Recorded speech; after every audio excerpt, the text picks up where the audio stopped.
Hello dear student, welcome back with a lecture that will help you to derive the equation. Today's lecture is about physics. आज का lecture physics जिसको derivation नहीं समझ में आता या डेरिवेशन में कोई भी प्रॉब्लम होती है उसके लिए बहुत इंपॉर्टेंट होने वाला है। आज के लेक्चर में मैं एक सिंपल सा डेरिवेशन जो आपको परेशान करता होगा उसको मैंने सिंपल वे में डिराइव करने की कोशिश किया है। आप इसको ये समझने की कोशिश कीजिए कि फोर्स मास और एक्सेलरेशन के कैसे इक्वल है। F equals to M A, force mass के इक्वल है, मैंने इसको डिराइव किया है। ये क्या सेकेंड लॉ ऑफ मोशन है। F equals to M A क्या है, it is second law of motion. We are going to discuss about second law of motion. आज का लेक्चर क्या है, सेकेंड लॉ ऑफ मोशन को मैंने क्या किया, डिराइव किया है। एक्चुअली फोर्स क्या है, फोर्स मेरा F क्या हो गया, फोर्स मेरा इक्वल है किसके, मास और एक्सेलरेशन के। Mass into acceleration. जब हम इसको प्रूफ करने के लिए जाते हैं तो सेकेंड लॉ मेरा क्या कहता है, according to second law of motion, second law of motion मेरा क्या कहता है कि फोर्स मेरा डायरेक्टली प्रोपोर्शनल है किसके, change in momentum upon time. Change in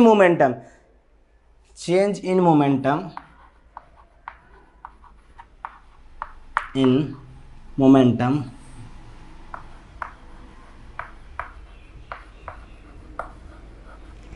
upon time. अब ये चेंज इन मोमेंटम है क्या मेरे पास, जैसे कोई ऑब्जेक्ट इस प्लेस पे रखा हुआ है, ये यहां से यहां डिस्प्लेस हो रहा है। इसका मतलब पहले जो इसका कुछ यहां पे जो था, पहला जो P1 था, P2 दूसरा ऑब्जेक्ट है, यहां पे इसका कुछ मोमेंटम होगा, यहां से वो यहां पे शिफ्ट होके आएगा। ठीक है, तो ये चीज चेंज इन मोमेंटम मेरा क्या होता है, F directly proportional to mass velocity upon m u upon t। अब ऐसे भी हम एक चीज जानते हैं, जब इसको हम डिराइव करेंगे या सॉल्व करेंगे तो यहाँ पे m यहाँ पे m, तो इन दोनों में क्या कॉमन है, तो एक m को हम बाहर ले लेंगे।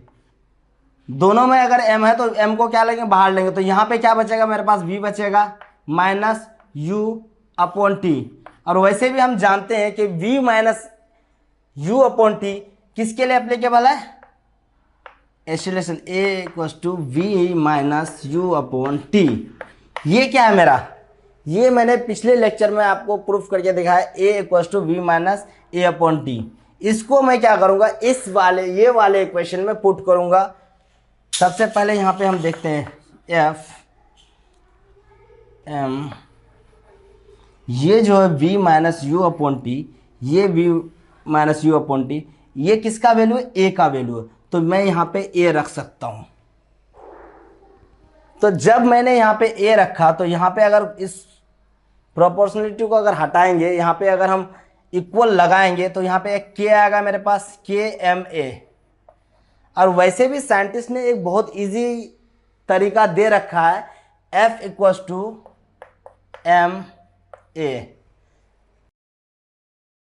ये यहां पे अगर हम इसका वैल्यू अगर 1 पुट करेंगे तो K मेरा क्या होगा, K का वैल्यू भी क्या हो जाएगा, 1 हो जाएगा, क्योंकि ये सारा मेरा क्या हो जाएगा, 1 1 ही होता है, एक्सेलरेशन भी 1 होता है। तो मैंने क्या किया, सिंपली K के जगह क्या किया, मैंने पुट K इक्वल्स टू 1।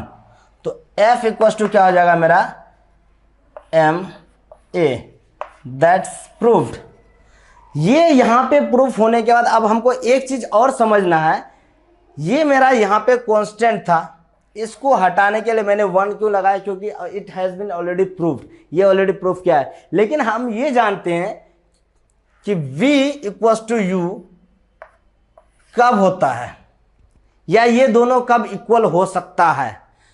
जैसे फर्स्ट लॉज ऑफ मोशन में हम लेते हैं, फर्स्ट लॉज ऑफ मोशन की तरफ अगर हम फोर्स को अगर हम जीरो रखते हैं, अगर फोर्स हम जीरो रखते हैं तो यहां पे हम देख रहे हैं F इक्वल टू क्या हो गया मेरा ma, F इक्वल टू क्या हो गया ma हो गया। तो ऐसे भी हम जान रहे हैं कि F equal to m, a क्या है मेरे पास v minus u upon T.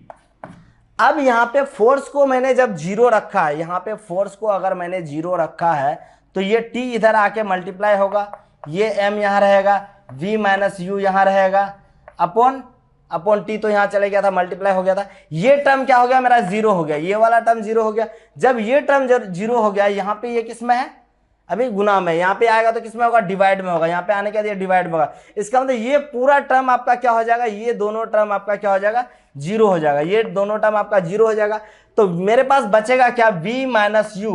जब u को इधर लेके आएंगे u इक्वल टू v, इसका मतलब कहने का मतलब ये है the thing which is at rest want to be at rest and the things which is at motion want to be motion।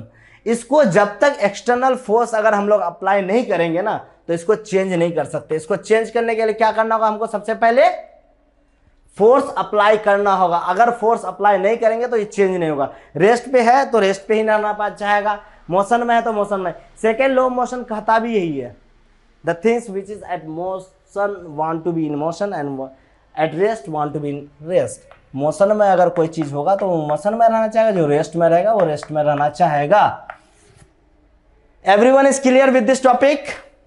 Okay, I think that everyone understood this, how we have prove that F equals to ma आया कहां से मेरे पास। मैंने इसको बहुत easy way में prove किया है।